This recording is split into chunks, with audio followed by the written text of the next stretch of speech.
CYC is a free channel, presents the Word of God for everyone. Your support will help us to continue the mission. Visit our website, cycnow.com. Even $1 will make a difference.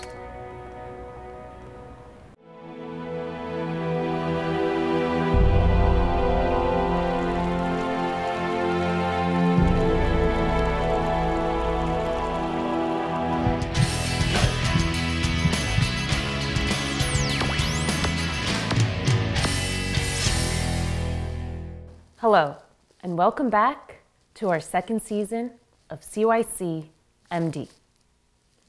Previously, if you recall, we met with different healthcare providers and professionals who all gave us insights into their careers as well as their schooling and education. In this new and exciting season, we are indulging and focusing and narrowing into deeper areas of expertise from our professionals. Have you ever experienced palpitations, chest discomfort, your heart skipping a beat, or any of those signs? You don't want to miss this episode. With me today, I'd like to re-welcome our cardiologist, Dr. Emged Makarious, who is the chief cardiologist at Nassau University Medical Center. Welcome, pleasure to have you again. Thank you. So, we're talking about the heart skipping a beat, and we're not talking about love. So, if we can first start with, what is the normal heart rhythm? Okay, so the normal heart rhythm is actually generated based on the different chambers of the heart. So we know there are the upper chambers of the heart, which are called the atria, and the lower chambers of the heart, which are called the ventricles. The upper chambers contract, and secondary to generation of an electrical impulse. When we talk about the beat of the heart, it's all electricity, Yes. low voltage. Don't worry, we won't get it electrocuted. There's actual electricity within the heart, and we have the sinus node, which is really the pacemaker of the heart. It initiates the impulse, sends the impulse through the atria, down into the ventricles, and allows the ventricles to contract, and that's what we talk about when there's a heartbeat. So the normal rhythm is very regular. So it has a very regular rhythm, and generally the heart rate that is generated based on this rhythm is around 60 to 100 beats per minute at rest. Somebody at rest, if their heart rate falls within that range, is normal. Above 100, we call it a tachycardia, which means a fast heartbeat. Less than 60, we call it a bradycardia, which is a slow heartbeat. So Tachy that's fast, Brady slow. Brady slow. Okay, so that's the normal rhythm, and we can do different things to measure this rhythm. We can look at our EKG is the most common. The electrocardiogram is the electrical tracing of the heart based on different leads that we place across the chest to measure these electrical impulses in the heart. Mm-hmm. So, as you know, we mentioned, there are times where patients that you do encounter, they experience certain rhythms that don't necessarily coincide with the normal rhythm of the heart. And what do you call that? Like when there's like a disorder in the rhythm or an irregular rhythm, what do you call that? So there are many different forms of irregular rhythms of the heart, whether it's the upper chambers that don't contract normally or the lower chambers of the heart that have a problem with their electrical impulses. And I actually brought an example of some of the different abnormal rhythms that one can experience. And with these different abnormal rhythms, first I'll show you guys what a normal rhythm would look like. And this is the EKG that I was talking about. And on this, this is normal. You can see that each one of these spikes is an actual heartbeat. These are the QRS complexes that we talk about. Okay. And how many seconds is it between? So basically, when you time these, you see the boxes. With those boxes, you can actually measure the heartbeat depending on how many boxes it fills. This one is probably close to about 60 beats per minute if you measure it, and that's a normal heartbeat. And the other thing I want you to notice is that each one of these spikes is coming at a regular interval. I'll even make it bigger for you so you can see. So you see this distance here is the same as that distance there, which tells us that it's a regular rhythm. The other part of it is we look at different parts of this rhythm. You see this little blip right here. That blip tells us that the sinus node is putting out the impulse, and this part is the actual ventricle contracting. So we look for different spikes on the EKG to determine if it's normal. Now what you can have is you can actually have a disordered rhythm. So here's an example of what we call atrial fibrillation. Atrial fibrillation is where the two upper chambers, which I told you were called the atria, have disorganized contraction, disorganized electrical impulses, which cause disorganized activity on the EKG. So here, if you remember the first EKG that we saw, and I'll show you them side by side at the end, you can see that there's all this disorganized activity at the bottom. Those are the atria of the heart contracting at different beats per minute, all types of different things. And then the ventricles get confused because they don't know which one of these impulses to follow, so they then contract at a different interval. So if you look at this, the space between this and that beat is different from that and that beat. Whereas the other one, the space the spaces were very similar, as you can see here. And there's an actual normal conduction between each one of these. Very visible, yeah. Okay, so this is called atrial fibrillation. Now, just like the upper chambers of the heart can beat at an abnormal type of rhythm, you can have the lower chambers of the heart beat at abnormal rhythms. Now this is a bad rhythm to have because this is called ventricular tachycardia. Ventricular tachycardia is where the lower chambers of the heart now start beating on their own. The problem with that is they're not using the pacemaker of the heart, which is the sinus node, which is in the upper chambers, to contract. So when the ventricles start contracting on their own, number one, they beat really fast. And number two is it doesn't allow the heart to fill or push the blood out that it needs to have. So if you start going at this rhythm, your brain won't get blood, your lower extremities won't get blood, your heart itself won't get blood. And when you start doing that, that's when you can have what's called a cardiac arrest. If this were to continue for a long time, you can actually go into a cardiac arrest. Some people are able to tolerate it about how fast it goes or it doesn't go, but this is a bad rhythm that we try to avoid, of course. But here you see that it's beating very fast, so each one of these spikes is now much closer together, okay? As opposed to before where we saw there was more room in between. Right. And the other thing is that you see it's wider, so it's more disorganized activity. So that's how you can recognize. Basically, we use the EKG and we time out the impulses. So the other way we measure this is we look at the pulse. You know how we can all measure pulse in the in the area with the artery and figure out how well or how regular the impulse is going, besides the EKG. Wow. So, just so like our viewers are also, they know. So an irregular heartbeat is called an arrhythmia, right? Correct. What causes arrhythmias? What causes this irregularity? So the causes of all the different arrhythmias can vary. Just like that, you can have multiple causes of hypertension, we can have multiple causes of arrhythmias. Right. One of the most common things is the atrial fibrillation that I told you about has to do, as people age with hypertension, atrial fibrillation is one of the most common arrhythmias where you get this irregular activity. Mm-hmm.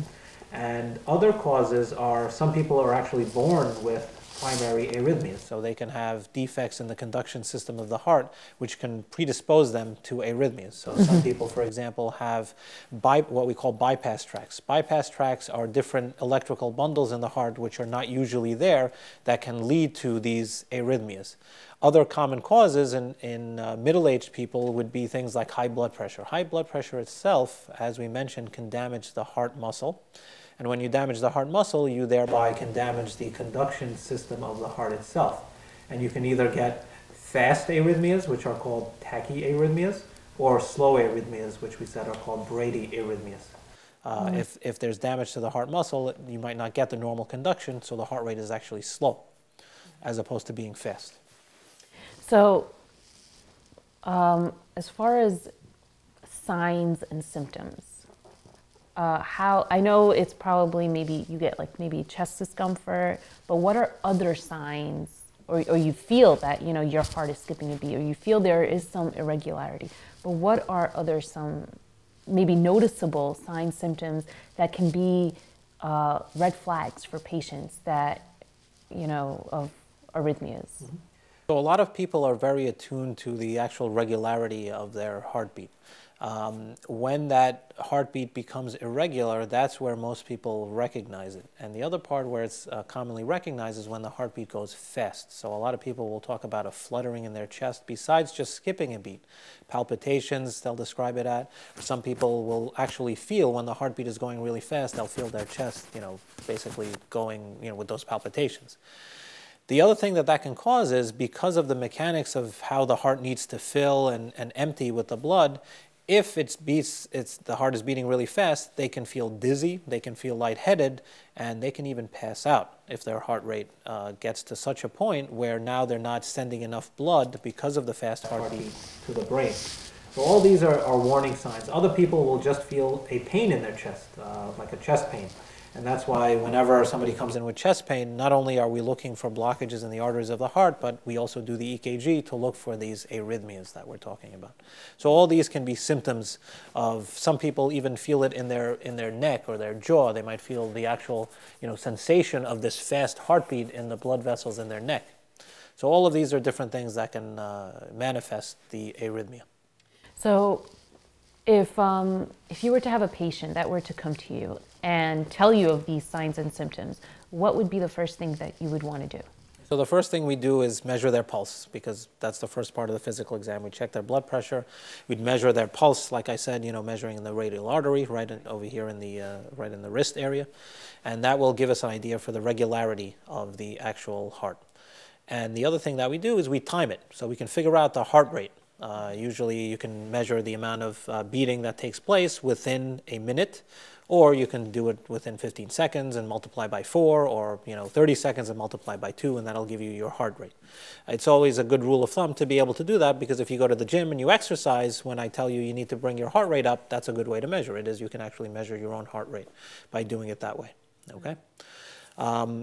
Next thing we do is we do the EKG. As I've shown you demonstrations of the EKG can really give you an idea for whether it's a normal sinus rhythm, whether it's an atrial fibrillation, and all the other types of arrhythmias. Really, the EKG will give us the actual diagnosis. Now, somebody might be having palpitations in certain times and not at other times. So the EKG that we do when they come to visit us in the office might be normal. So in those patients, we have devices that are monitors that they can actually wear, and they can measure their heartbeat either over 24, 48 hours, or even we have ones now that can measure over a 2-week period.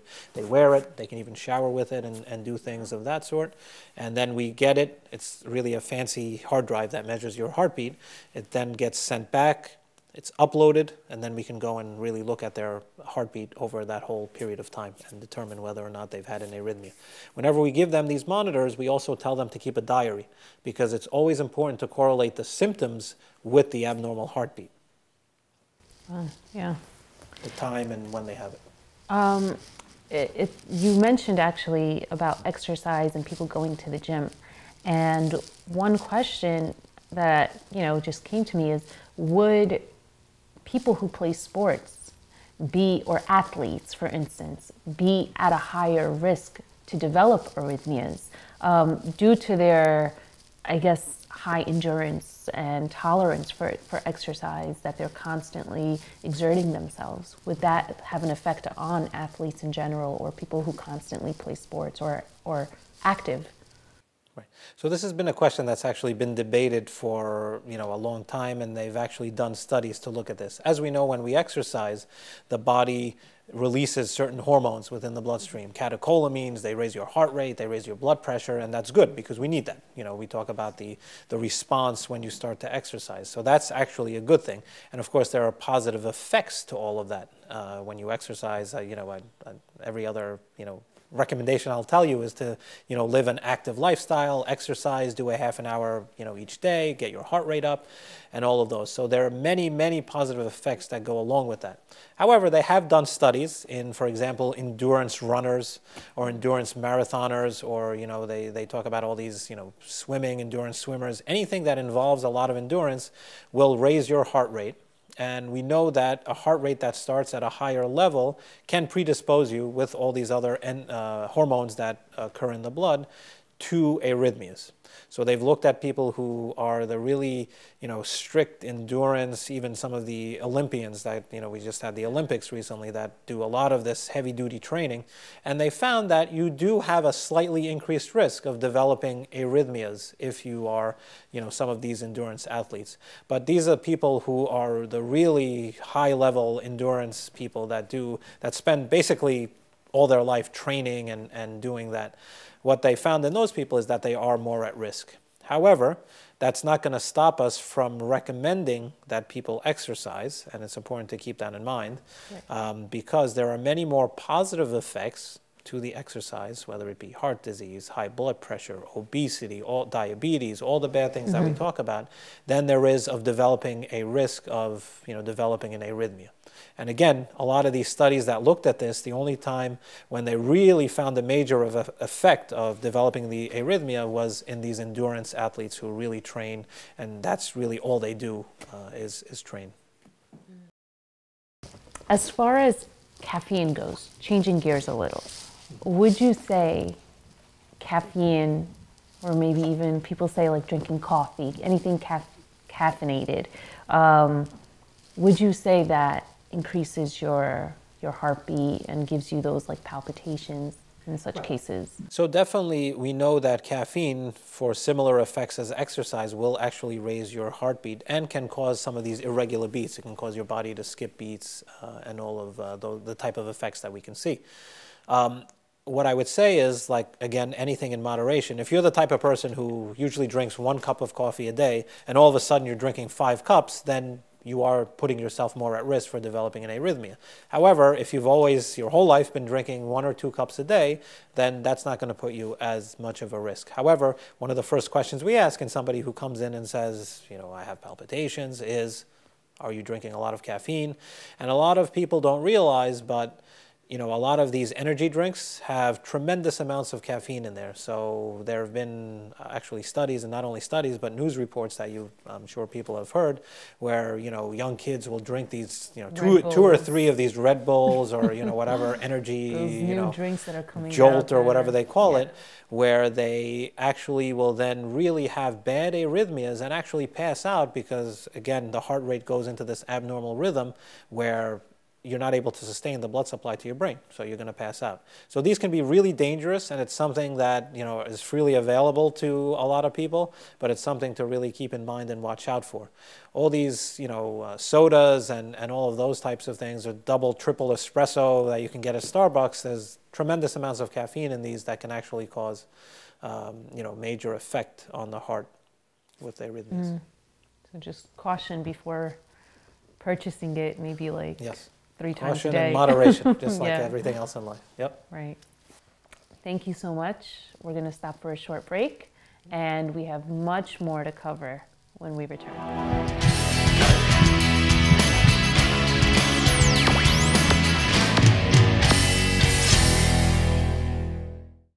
Welcome back. We are back with Dr. Amged Makarios for our continuation on the topic of arrhythmias. So, as far as sleep disorders or lack of sleep, of such conditions, sleep apnea in such cases go, would you say that an irregular heartbeat affects a person's sleep habits? Absolutely. These sleep issues, people who have sleep deprivation, and there have been studies that have done on people with sleep deprivation. We'll start with that, and then we'll talk about the sleep apnea. What that does is it raises the levels of stress hormones in the body. And when you start raising these stress hormones, it's almost as if the body is now trying to exercise, or it's in a stress situation. And what that will do is that will raise your blood pressure, raise your heart rate, and thereby predispose you to arrhythmias. Obstructive sleep apnea, we talk about people who generally are obese. These are the people who are obese. They have issues when they go to sleep. They tend to snore. They tend to have issues with actually remaining asleep. And they actually have episodes where they actually stop breathing. And that's what the snoring sound that you will hear. And by doing that, it again puts the body in a stress situation where you release all these stress hormones that can lead to arrhythmias. And some of these arrhythmias, if again they become long-standing, can damage the heart, can lead to life-threatening conditions. So definitely sleep disorders, whether they're obstructive sleep apnea or just sleep deprivation itself. People who don't get enough sleep at night will tend to have increased levels of stress hormones. The other thing to keep in mind is, and this pertains more to heart attacks and things of atherosclerosis, is many heart attacks tend to occur early in the morning. We hear people suffering a heart attack and they wake up in the morning and they have this chest pain. And that again has to do with the cyclical patterns of these stress hormones. The stress hormones, as it's been found, are higher early in the morning. And that can lead to, like we said, increases in your blood pressure, increases in your heart rate, and thereby predisposed to heart attacks. So another, added sleep-related type of cause for arrhythmias and heart attacks. So would you say people that are having, I'm not saying like a one-night difficulty of sleep, or I'm not saying that you had a bad day at work and that's why, but this regularity of sleep deprivation, of lack of sleep, would you say that you would probably recommend them to, see a cardiologist or see even their primary care doctor just to get it checked out and see if there is an underlying cause for that condition? Right. For sleep disorders themselves, you can start with your primary physician when it comes to that, because there are many different causes of sleep disorders. But if you find that, you have insomnia, you're not able to fall asleep, or, if your wife or significant other tells you, listen, you're snoring at night, then that might be a sign of obstructive sleep apnea and something that, you should... To take a precaution to check out before. We always say that when you check it out early, you're able to prevent something from becoming worse. Exactly. So as far as medication and treatment goes in the pharmaceutical world of arrhythmias, what would you say would be, the most common treatment? Mm-hmm.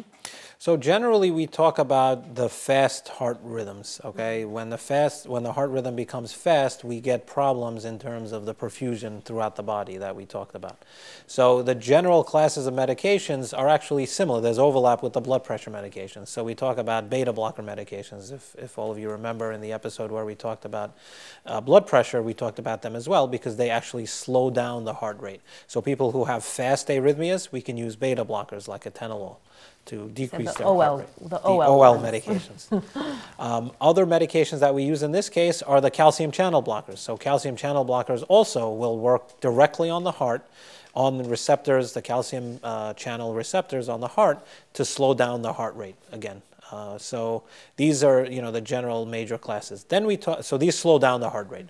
We also talk about anti-arrhythmic medications, and we won't get into the actual names of these, but suffice it to say these are medications that try to control the actual rhythm of the heart. We talked about atrial fibrillation. That's an abnormal rhythm, as opposed to sinus rhythm, which is our normal rhythm of the heart. So these anti-arrhythmic medications will try to take your atrial fibrillation and convert it back into a sinus rhythm. So those are the general class of anti-arrhythmics, we call them, as opposed to just medications that slow down the heartbeat. Yes. Okay. And I know you said earlier that the heart has its own pacemaker, but I know at times you have to implant a pacemaker into patients. What is a pacemaker? Okay, so a pacemaker is actually a very tiny computer, and technology has gotten to the point where you have this very complicated computer that you can actually implant under the skin. Generally, it's put up here in the upper left part of the chest. And wires are threaded from this actual pacemaker into the heart. So people who have slow heart rhythms, pacemakers are generally for people who have slow heart rhythms. Just like you can have fast heart rhythms, you can have slow heart rhythms. And if you have a really slow heart rhythm, then you can have dizziness, you can pass out. So what the pacemaker will do is it will actually pay attention to your heart rhythm, and if it finds that your heart rate is getting below a certain number that we can set it at based on this computer that you have, it will then pace your heart to prevent it from going below that certain rate. Along the same lines, besides pacemakers, people might hear about defibrillators, okay? Defibrillators, it's the same type of idea, but this time, instead of just pacing the heart, it can actually shock the heart, because what we find is that people who have the ventricular tachycardias, the really bad rhythms that can really cause you to actually have a cardiac arrest. The one the diagram was the diagram with those squiggly lines that just were going, really fast. If you shock those people by giving them the actual shock through the defibrillator, you can actually shock them back into hopefully a normal rhythm and thereby save their life. So just to end off, what are some preventative measures? Again, we always like something that is a fix that I can do before I get to have to be in that situation where, you know, I have to see the doctor and I have to go through all this stuff. What are some preventative measures that we can do, or viewers, or something that you can just tell us lifestyle changes are always good in regards to arrhythmias? Right, so that's exactly what it is the lifestyle changes that you can perform. Again, if you know that, you know, you're very sensitive to caffeine, don't drink, you know, these energy drinks. Don't drink these heavy-duty coffee, you know, type of drinks. All of these things, if you decrease the causative effects, you can limit it. Some things we can control are, for example, your blood pressure, or if you have heart disease, can also lead to arrhythmias. It's something that we didn't focus on, but treating your high blood pressure or treating your actual heart disease can help prevent these arrhythmias. And then, you know, once an arrhythmia develops, there are medications, as we mentioned, that can help prevent them. So the lifestyle changes, again, are very similar, and you'll hear this as a recurring theme, is maintain a healthy weight, maintain a, you know, a healthy diet. All of these things will help prevent your risk for developing. Quitting smoking will help prevent your, you know, the chances of developing these arrhythmias. Thank you so much. Pleasure to have you again. Great to be here.